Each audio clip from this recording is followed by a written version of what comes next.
Are you able to mind your own business? Are you able to mind your own business? That's the question for today. So, if you are new here, welcome. If you are returning, welcome back. This is the SALT channel for seasoned adults. Welcome back to Senior and Living Today. Today, the question is, are you able to mind your own business? This is a very serious question because I think a lot of people walk around with their head in the clouds thinking they're in charge, they're in control, they can mind their own business, meaning they can handle their own affairs. And that's just great until they can't anymore. And that's what I want to talk to you about today.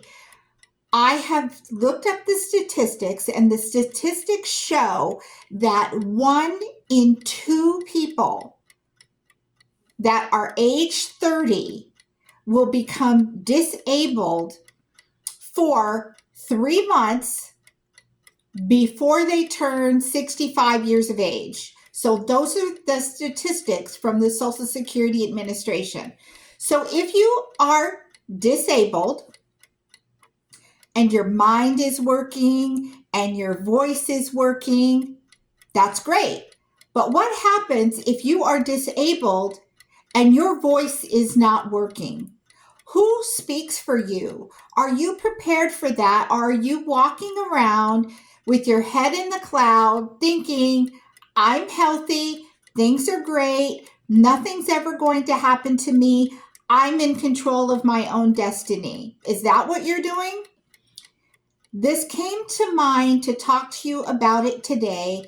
And do you have a medical power of attorney just in case? This has come up because someone I know has a close relative who has become disabled in this last week. And when they became disabled, there was a period of time when they could not speak. They had no voice.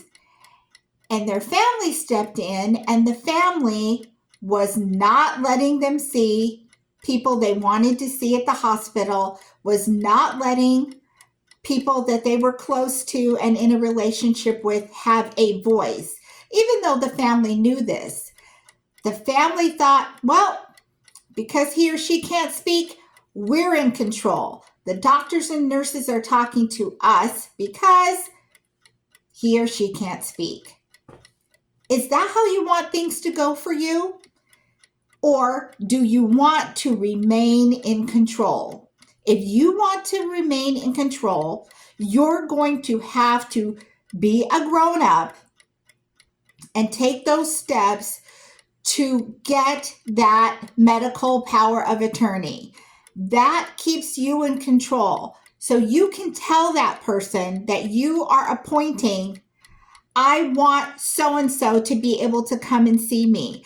I want this to happen. I don't want that tube. I do want to be fed this way. I don't want to be kept alive that way. Are you just thinking that you're never going to be in that position? You're going to be living your life great, and then one day you'll be gone and there'll be no decisions to be made. That is not realistic. The statistics say that you will become disabled even for a short period of time. And even for a short period of time, who do you want speaking for you? Or do you just want a complete lack of control? I don't. I don't want that. I want to have some say. I have my medical power of attorney in place. It says what I want, what I don't want, and who's in charge to pull the trigger on that. Have you taken those steps? Have you thought about taking those steps? You need to make those decisions while you're well, while you're able to speak, while you're able to think clearly, or someone is going to step in, and it may be even someone you don't want to step in for you. Let's say, for example, you have a brother that you don't get along with and he's your next of kin. And he's saying, nope, her boyfriend can't come in and see her. Nope, her friends can't come in and see her. Nope, I don't want her to have a blood transfusion. And you and your brother don't even get along. You wanted your best friend to be your medical power of attorney. But because you didn't write it down, it can't happen. And that's the way you need to think about it. If it's not in black and white, then it isn't so. If you don't have a legal document to support it, then it isn't so. So those are the kinds of things that you really need to think about. And I just want to call your attention to that today. Far too many of us are in a car accident, we have a stroke, we have, a pneumonia or a horrible flu or C-19, and we are out of it. And somebody needs to make a decision. You need to think about that now if you want to be in control. So go and get that document. It's the safest thing to do.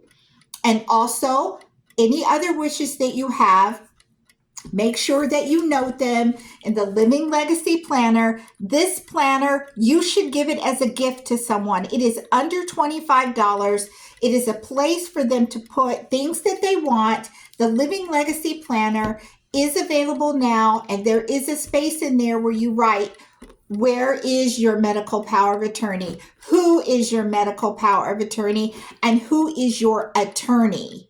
So there's space for all of that in the Living Legacy Planner. I think you should get it, and I think you should gift it, because so many of us need that extra push to get things down on paper so it's valid. I hope this has been helpful to you, and I look forward to seeing you next time right here on Senior and Living Today. Take care.